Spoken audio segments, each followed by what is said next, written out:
আবার এক তৃণমূল বিধায়কের বান্ধবী কালচার। বন্ধুরা, এটা যদিও পুরনো ঘটনা নয়, এর আগেও আমরা তৃণমূলের বিভিন্ন নেতা, মন্ত্রী, বিধায়ক, এমনকি পার্থ চ্যাটার্জি যিনি জেলে রয়েছেন, বান্ধবী সমেত অ্যারেস্ট হয়েছেন। সুতরাং বান্ধবী কালচারটা কিন্তু নতুন নয়। তো একটি ভাইরাল ভিডিও গতকাল রাত থেকে বিভিন্ন সোশ্যাল মিডিয়াতে শেয়ার হচ্ছে, ভাইরাল হচ্ছে। এক ভিডিও কলে পানিহাটির বিধায়ক নির্মল ঘোষ তথা নান্টু ঘোষ নামে পরিচিত যিনি, তার একটি ভিডিও ভাইরাল হয়েছে। তো কি সেই ভিডিওটি সমস্তটা দেখাবো এবং বিধায়ককে কি কি বলতে শোনা যাচ্ছে সেটাও আপনাদের শোনাবো। তো পুরো প্রতিবেদনটি দেখতে থাকুন। নমস্কার, আমি সুরজিৎ, বঙ্গদর্পণ ইউটিউব চ্যানেলে আপনাদের সকলকে আবারও স্বাগত। বন্ধুরা, গতকাল থেকে যে ভিডিওটি সোশ্যাল মিডিয়ায় ভাইরাল হচ্ছে সেই ভিডিওটি সর্বপ্রথম একবার দেখে নিই। দারুণ করেছো।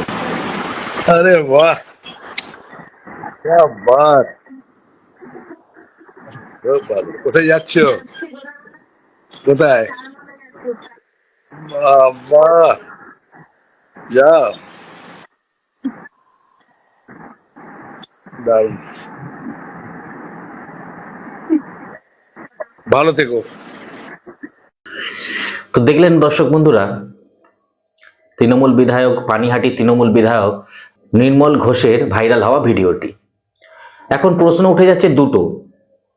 এক, ভিডিওটি কার দিক থেকে শেয়ার হয়েছে?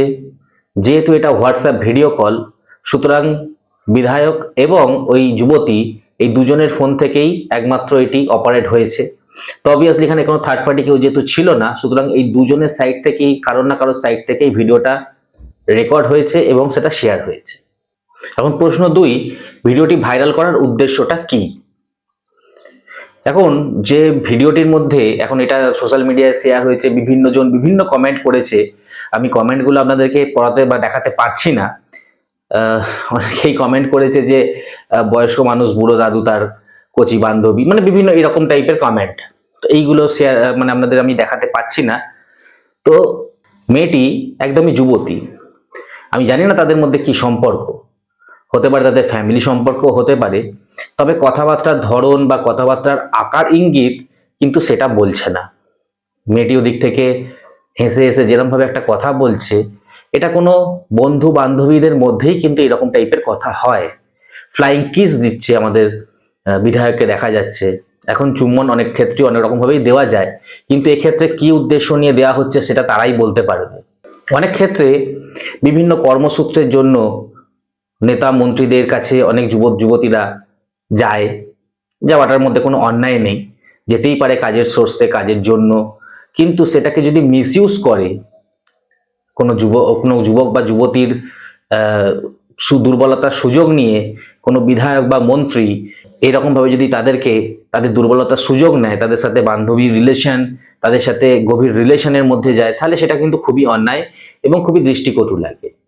এই নির্মল ঘোষের কয়েকদিন আগেও অভয়ার কাণ্ডে, অর্থাৎ আরজি করে যে রেপ অ্যান্ড মার্ডার কেসটি ঘটেছিল, সেই অভয়ার ডেড বডি তড়িঘড়ি দাহ করার পেছনে কিন্তু একবার নাম উঠেছিল।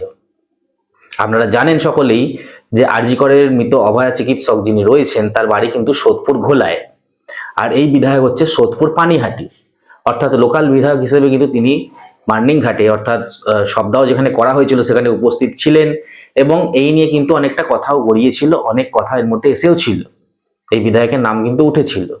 এখন প্রশ্ন হচ্ছে যে যে রাজ্যের মুখ্যমন্ত্রী একজন মহিলা, সেই রাজ্যে মহিলাদের, এই রাজ্যের নেতা মন্ত্রী বা বিধায়করা কিরকম চোখে দেখছেন।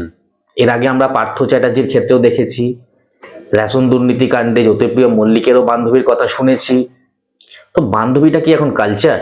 উঠে আসছে নানা প্রশ্ন, যা আপনাদের সামনে আমরা তুলে ধরলাম। আপনাদের উত্তর জানা থাকলে এই ভিডিওর কমেন্ট সেকশনে অবশ্যই উত্তর দেবেন।